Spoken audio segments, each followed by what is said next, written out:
मुंशी परमात्मा नाम मैं आचार्य व्यवस्थित आप सभी का शास्त्र चर्चा चैनल पर हार्दिक स्वागत करता हूँ। गुरु जी हम लोग को चरक शारीरिक स्थान के प्रथम अध्याय के श्लोकों का सरल शास्त्रीय अर्थ बता रहे हैं। तो हम लोग अपने पूज्य गुरु जी प्रातः स्मरणीय पंडित भगवत शरण शोभिल वेदमूर्ति तत्वनिष्ठ गीता उपनिषद पुराण और धर्मशास्त्र विशेषज्ञ और व्याकरण विभाग के पूर्व विभागाध्यक्ष से शास्त्रीय अर्थ सीखने के लिए चलते हैं गुरु जी की ओर। यल्लीलायित विश्वमेतदखिलं यस्मिन् पुनर्लीयते यस्मात् स्थावरजङ्गमात्मकमिदं लोकं दरीदृश्यते भासा यस्य विभान्ति सर्वजगतश्ज्योतिषि सर्वात्मना तं देवं जगदेककारणमयं वन्दे त्रिलोकीश्वरम्। शास्त्र चर्चा इस चैनल से संबद्ध सभी विद्वद्गण, सभी जिज्ञासु छात्र वृंद, सहृदय सज्जन वृंद एवं इस चैनल के व्यवस्थापक आचार्य हरिहृदय अवस्थी जी,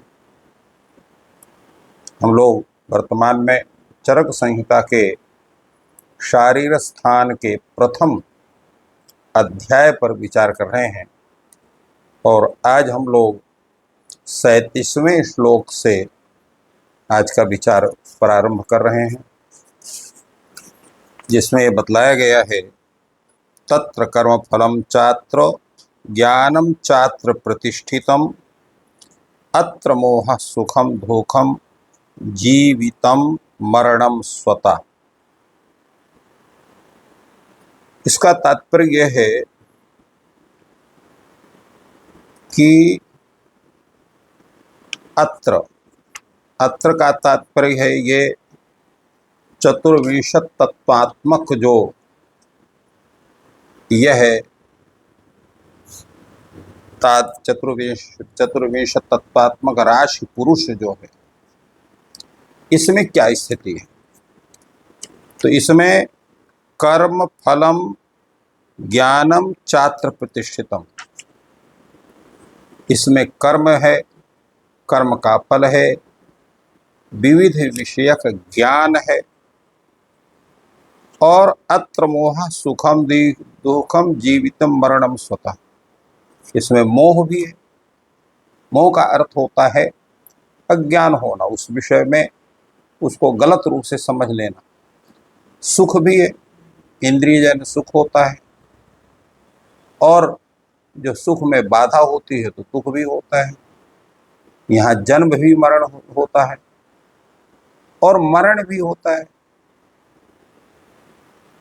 और स्वतः, स्वतः का अर्थ होता है स्वस्य भाव, स्वतः आत्मीयता, आत्मपना, आत्मीय भाव।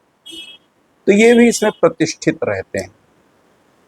ये सभी इसमें जो यह चतुर्विंशत तत्वात्मक राशि पुरुष है उसमें ये सब पूरे बद्ध होते हैं। और क्या है, एवं यो वेद तत्तेन सवेद प्रलयोतयो पारंपर्यम चिकित्साम च ज्ञातव्यम यच्च किंचन। तो ये जो इस चतुर्विंशति तत्वात्मक राशि पुरुष में ये इन सबको जो जानता है,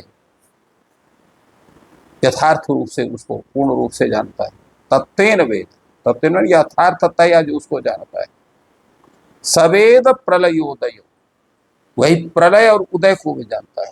प्रलय का अर्थ होता है मृत्यु, उदय का अर्थ होता है जन्म। और उसके साथ साथ क्या जानता है, जीवन और मरने के साथ पारंपर्य, परंपरा को जानता है। चिकित्साम च, और चिकित्सा को भी जानता है कि तत्संबंधी चिकित्सा हमें कैसे करनी। और यत् किंचन ज्ञातव्यम च, और इस विषय में जो भी जानने योग्य वस्तु है उन सबों को अच्छे तरह से वो जानता है। कारण यह है कि जो चेतना धातुज पुरुष जो शुद्ध चैतन्य निर्विकार तथा ज्ञान स्वरूप है, जिसके विषय में सांख्य शास्त्र में बतलाया गया है, और उसी के साथ साथ आयुर्वेद शास्त्र में भी चरक संहिता में कहा गया है कि शरीर इंद्रिय सत्वात्म संयोगो धारी जीवितम। शरीर इंद्रिय सत्वात्मक जो संयोग है उसको धारण करने वाला जो है वो जीव है। सत्वमात्म शरीरम चत्रय में तत् त्रिदंडवत। सत्व, आत्मा और शरीर, इन तीनों का स्वरूप जो है त्रिदंड के समान जो लोक में विद्यमान है वही सर्वत्र प्रतिष्ठित है। खादयस चेतना षष्ठा धातव पुरुषा स्मृता।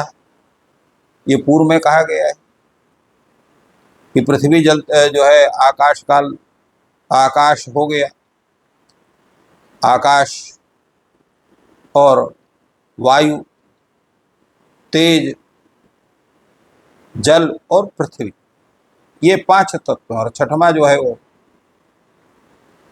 वो स्वयं चेतना। तो ये मिलाकर के पुरुष है। और उसके आगे भी वो कहा है कि चेतना धातुरप्य का स्मृता पुरुष संज्ञा का। चेतना और धातु इन दोनों को मिलाकर भी पुरुष माना गया है। धातुवेद जो है 24 प्रकार का पुरुष की संज्ञा उत्तम बतलाएगी। तो ये जितने षड धातु पुरुष है, चतुर्विंशतात्मक पुरुष जो सभी ये बताए गए हैं, जिनकी पूर्णाभिव्यक्ति कराई गई है, ये धातु भेद से पुरुष जो कितने प्रकार का होते, इस प्रश्न का पूर्ण उत्तर दिया गया। अब वर्तमान में जो विचार है वो दूसरे स्वरूप में जो है इसका प्रस्तुत किया जा रहा है। इसमें भास्तम सत्यम अनृतम वेदा कर्म शुभाशुभम न स्यु कर्ता च बोधा च पुरुषो न भवेत यदि नाश्रयो न सुखम नार्तिर न गतिर ना गतिर न वाक् न विज्ञानम न शास्त्राणि न जन्म मरणम न च न बंधो न च मोक्ष स्यात् पुरुषो न भवेत यदि कारणम पुरुषस्तस्मात् कारणज्ञ उदाहृता। ये संपूर्ण जितनी व्यवस्था है विश्व की, उसमें मुख्य कारण कौन है? तो कारणम पुरुषः, पुरुष ही कारण।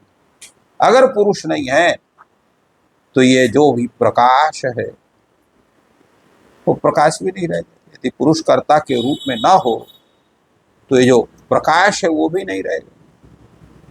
तमः, जो अंधकार है उसका भी कोई ज्ञान करने वाला नहीं है। सत्य है, झूठ है, वेद है, कर्म है, शुभ कर्म अशुभ कर्म, वो भी नहीं रहेगा। न कोई करता रहेगा, न कोई ज्ञान करने वाला रहेगा। कब नहीं, ये सब नहीं रहेंगे जब ये पुरुष अगर नहीं मानते। इसी प्रकार नाश्रय, कोई आश्रय नहीं होगा, न सुख रहेगा, न दुख रहेगा, न कोई गति रहे, न अगति रहेगी, न वाणी रहेगी, न विज्ञान रहेगा, न तो शास्त्र रहेंगे, न किसी का जन्म होगा, न किसी का मरण होगा, और न कोई बंधु होगा, कोई बंधन होगा, न कोई मोक्ष होगा, यदि हम पुरुष की सत्ता को नहीं मानते। इसलिए जो हेतु का ज्ञान करने वाले हैं, कारण का ज्ञान करने वाले विद्वान हैं, वो यही कहते हैं इन सब का कारण जो है पुरुष है। पुरुष है तभी हम जो है प्रकाश को समझते हैं, अंधकार को समझते हैं, सत्य और झूठ को समझते हैं, वेद को जानते हैं, वेदोक्त जो शुभ कर्म है अशुभ कर्म है उनको भी जानते हैं, कर्ता कौन है, ज्ञान करने वाला कौन है उसको भी जानते हैं, आश्रय को भी जानते हैं, सुख को भी जानते हैं, दुख को भी जानते हैं, गति और अगति उसको भी जानते हैं, वाणी को भी जानते हैं, विज्ञान को भी जानते हैं, शास्त्रों को भी जानते हैं, और पुरुष होने के कारण किसका जन्म हो रहा है, किसका मरण होगा उसको भी जानते हैं, कौन बंधन में कौन मोक्ष वो प्राप्त होता है। तो इन सब विषयों का ज्ञान तभी हम करते हैं जो वह पुरुष की स्थिति होती है, उसके बिना ये संभव नहीं। न चेत कारणम आत्मा स्यात् भादयस्युर हेतुकाः न चैषु संभवेत ज्ञानम न च तै स्यात् प्रयोजनम। अगर ये सब का कारण आत्मा अगर न माना जाए तो अहे भादय अहेतुकाः स्युः, ये जो प्रकाश अंधकार सत्य अनित्य इत्यादि जितने हैं ये बिना कारण के हो जाए। न चैषु संभवेत ज्ञानम, और इनमें इनका जो है किसी का ज्ञान ही नहीं होगा और इनका कोई प्रयोजन भी नहीं रहेगा। तो इस तरह से संपूर्ण जितनी प्रतीति हैं, जितना स्वरूप है, उस वो तभी है जब हम वो पुरुष की सत्ता हम मानते हैं, उसके बिना कोई भी ये प्रतीति संभव नहीं। तो इस प्रकार गुरु जी ने और भी सरल शब्दों में इसका अर्थ समझाया।